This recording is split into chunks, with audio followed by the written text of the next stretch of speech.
ஓம் ஸ்ரீ குருப்யோ நமக. நன்றாக குரு வாழ்க, குருவே துணை. திருப்பூர் கதிர் நேயர்களுக்கு உங்கள் ஜோதிடர் JMS சந்திரமௌலியின் பதிவு. விருச்சிக ராசிக்கு இப்போ நம்ம ராசி அப்படின்னு எடுத்துக்கிட்டா குரு பயிற்சி, சனி பயிற்சி, ராகுகேது பயிற்சி எல்லாம் பார்க்குறோம். ஆனால் நம்ம ராசி, ஒரு ராசியில் இருக்கிறவங்களுக்கு ஒரு சிலருக்கு நல்லது நடக்குது, ஒரு சிலருக்கு கெட்டது நடக்குது. அப்போ ராசி பலனை எப்படி சார் நம்புறது, இப்படி கேள்வி வருது.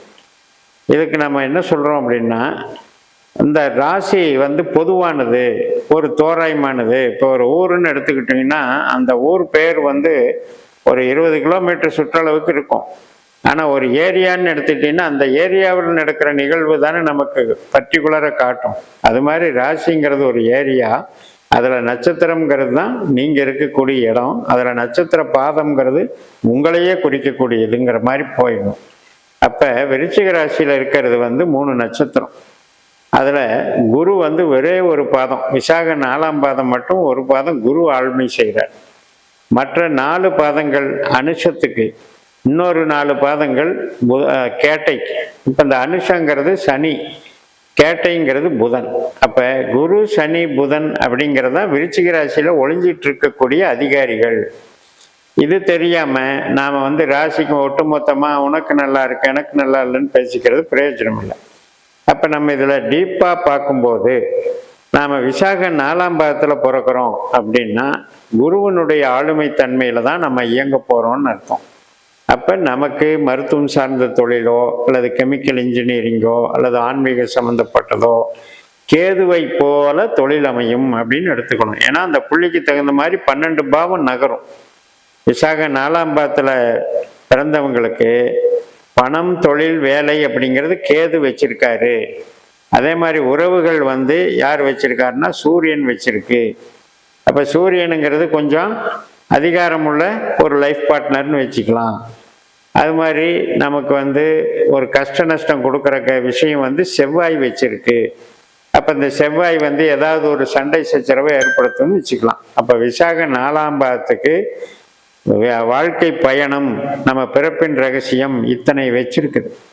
இப்போ அடுத்தது அனுஷத்துக்கு வந்தீங்கன்னா 4 பாதம் இருக்குது.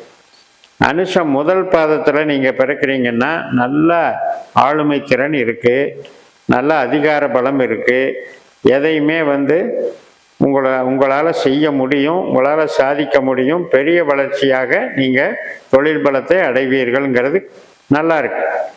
ஆனால் அதே நேரத்தில் அனுஷ 2ஆம் பாதம்னா கொஞ்சம் சாஃப்ட் கார்னர், கொஞ்சம் அட்ஜஸ்ட் பண்ணிட்டு போகிற டைப், கொஞ்சம் செகண்ட் ஹேண்டு, அதாவது செகண்டரி கிரேடில் தான் இருக்க முடியும், ஃபஸ்ட்டாக நம்பர் 1 இருக்க முடியாது. அதே மாதிரி அனுஷம் 3ஆம் பாதத்தில்னா நீங்கள் நியூட்ரலாக வேலை செய்வீங்க. எனக்கு தொழிலெல்லாம் சம்பாதிக்கிறதெல்லாம் பெரிய இன்ட்ரெஸ்ட் இல்லை, கொஞ்சம் சொந்த பந்தத்தோட சந்தோஷமாக இருந்தால் போதும், பொதுஜன தொடர்போட ஜாலியாக இருந்தால் போதும்னு அந்த எண்ணத்தில் இருப்பீங்க. அதே அனுஷ 4ஆம் பாதத்தில் பிறந்தால் மிகப்பெரிய வளர்ச்சிக்காக ஆசைப்பட்டு ஏமாறக்கூடிய சூழ்நிலையை உருவாக்குது. அப்போ எவ்வளோ வித்தியாசம் இருக்குது பாருங்க. உங்களுக்கு இந்த சனியினுடைய நட்சத்திரத்தில் பிறக்கிறவங்களுக்கு நிதானமான போக்கு இருக்கும். வறுமையான குடும்பத்தில் பிறந்து தன்னுடைய உழைப்பினாலையும் தன்னம்பிக்கையினாலையும் மிகப்பெரிய சாதனைகளை செய்யக்கூடியவர்களாக இந்த அனுஷம் இருப்பார். அவங்கவங்க துறையில், இப்போ ஆன்மீக துறையில் எடுத்துக்கிட்டிங்கன்னா மகா பெரியவர் சங்கராச்சாரியரை சொல்லலாம். அது மாதிரி இப்போ நமக்கு பிரதமராக இருக்கிறவரும் அனுஷ நட்சத்திரம் தான். அப்போ இந்த மாதிரி ஒரு பிரச்சனை, அதாவது சாதாரண ஒரு எளிய ஒரு வறுமையில் இருந்து மீட்டெடுத்து நம்ம ஒரு பெரிய சாதனை செய்யக்கூடிய பலம் அந்த அனுஷத்துக்கு உண்டு. அந்த அனுஷத்தில் இந்த 4 பாதத்தில் இவ்வளவு கேட்டகரி இருக்குது. அடுத்தது கேட்டை நட்சத்திரம்னு எடுத்துக்கிட்டிங்கன்னா புதனுடைய நட்சத்திரம். இப்போ புதன் என்னன்னா டெக்னாலஜி, சாஃப்ட்வேரு மற்றும் ஒரு அளவு பார்க்கறதுங்கிறது புதன் தான். இப்போ நீங்கள் ஒரு கன்ஸ்ட்ரக்ஷன் பண்ணணும்னா அதுக்கு சர்வே பண்ணணும்.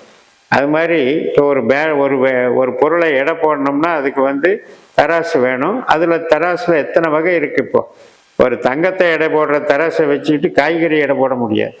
அப்போ அந்த அளவுக்கு துல்லியத்தை நோக்கி கணக்கீடுகளை செய்யக்கூடியவர், ஸ்டாட்டிஸ்டிக்கல் ரிப்போர்ட்டை கொடுக்குறவர் புதன். அப்படிப்பட்ட ஒரு டெக்னாலஜி நீங்கள் மைண்டில் வச்சுருப்பீங்க. அதில் 4 பாதம் இருக்குது அப்படிங்கும்போது கேட்டை 1ஆம் பாதம் அப்படின்னு பிறக்கிறீங்கன்னா நல்லா நீங்கள் ஒரு லெக்சரராக இருப்பீங்க, எல்லாத்துக்கும் வழிகாட்டியாக சொல்லி கொடுக்குறவராக இருப்பீங்க. அதே 2ஆம் பாதம் அப்படின்னு எடுத்துக்கிட்டிங்கன்னா நீங்கள் வந்து நல்ல வியாபாரியாக இருப்பீங்க. 3ஆம் பாதம் அப்படின்னு எடுத்துக்கிட்டிங்கன்னா நீங்கள் வந்து கலைகள், மீடியாக்கள், திரைப்படம், எழுத்து, ஒப்பந்தம், கவிதை, இது மாதிரி ஜனரஞ்சகமான செயல்களில் டெவலப் ஆவீங்க. அதே கேட்டை 4ஆம் பாதம்னு எடுக்கும்போது பல்வேறு தொழில்கள் செஞ்சாலும் என்னால் சரிவர டெவலப் பண்ண முடியலன்னு கஷ்டப்படுறது, இது மாதிரி விஷயங்களை வச்சிருக்கு. அப்போ பாருங்கள், நம்ம விருச்சிகன்ற ஒரு ராசியில் வச்சு ஒரு நட்சத்திர ரீதியாக எவ்வளவு டிஃப்ரென்ஷியேட் பண்ண முடியுது.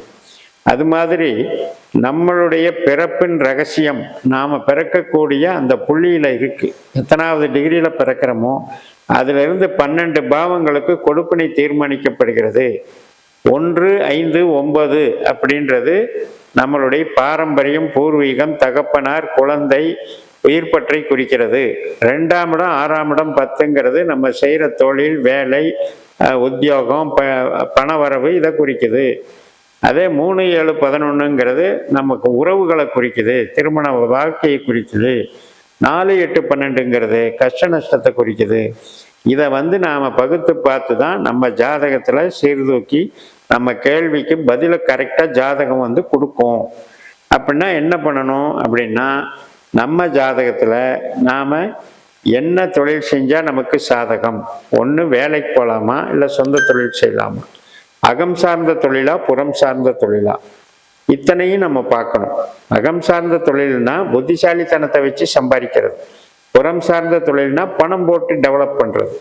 இதையெல்லாம் நம்ம பார்த்து தான் நம்ம ரெடி பண்ணணும். அது மாதிரி உறவுகளை பார்க்கும்போது நமக்கு வந்து திருமண உறவுகள் வந்து பாதிப்பு இல்லாமல் இருக்கா, 7ஆம் இடம், 11ஆம் இடம், 5ஆம் இடம், இந்த மன சந்தோஷம் என்பது உறவுகளால் கிடைக்குமா அப்படிங்கிறத கொடுப்பினையை பார்க்கணும். அப்போ நாம் எந்த நட்சத்திரத்தில் பிறந்தோம்னு தெரிஞ்சாதான் இந்த கொடுப்பினையவே பார்க்க முடியும். அதை விட துல்லியமானது லக்னம். 2 மணி நேர இடைவெளியில் ஒரு லக்னம் உருவாகிறது. நீங்கள் விருச்சிக லக்னத்தில் பிறந்தீங்கன்னா 180வது 210வது டிகிரியிலிருந்து 240வது டிகிரி வரைக்கும் 30 டிகிரி அந்த விருச்சிக லக்னத்தில் இருக்குது. அதில் வந்து நீங்கள் எந்த டிகிரியில் எந்த புள்ளியில் பிறக்கிறீங்களோ அதுக்கு தகுந்த மாதிரி நான் சொன்ன இந்த 12 புள்ளிகளும் அமைந்து உங்களை வந்து வாழ்க்கையில் டெவலப்மெண்ட்டுக்கு வழிகாட்டி கொண்டு போகும். அதில் தேர்ந்தெடுக்க வேண்டியது உங்களுடைய உரிமை. நமக்கு ஆசை 1000 இருக்கும். எல்லாருமே இன்ஜினியரிங் ஆகணும், எல்லாருமே டாக்டர் ஆகணும் அப்படின்னு ஆசை தான். ஆனால் நம்பர் ஆஃப் சீட்ஸ்ன்னு ஒன்று இருக்குது, அதில் எக்ஸாம்னு ஒன்று இருக்குது. இப்போ மெடிக்கலில் வந்து எத்தனை லட்சம் பேர் எழுதுகிறாங்க, எத்தனை லட்சம் பேர் தேர்வாகிறாங்க. அதே மாதிரி IAS IPSல எத்தனை லட்சம் பேர் எழுதுகிறாங்க, எத்தனை லட்சம் பேர் தேர்வாகிறாங்க. அப்போ இதில் வந்து நாம் ஷைன் பண்ணணும்னா நம்ம ஜாதகத்தில் அந்த கொடுப்பினையை பார்க்கணும். அந்த கொடுப்பினை வந்து நமக்கு சரியான தீர்வு சொல்லிச்சுன்னா மட்டும் அந்த விஷயத்துக்கு நாம் இன்வால்வ் ஆகணும். அப்படி சொல்லலை அப்படின்னா வேற எதில் நமக்கு கொடுப்பினை இருக்குன்னு பார்த்து அதுக்கு நம்மளை நாம் மாற்றிக்கணும்னு சொல்லி நிறைவு செய்கிறேன். இந்த சேனலை சப்ஸ்கிரைப் பண்ணி ஷேர் பண்ணுங்கள். உங்கள் தனிப்பட்ட ஜாதக பலாபலன்களை என்னுடைய வாட்ஸ்அப் நம்பரில் தொடர்பு கொண்டு பலன் பெறுங்கள். உங்களிடமிருந்து விடைபெறுகிறேன். உங்கள் JMS. நன்றி, வணக்கம்.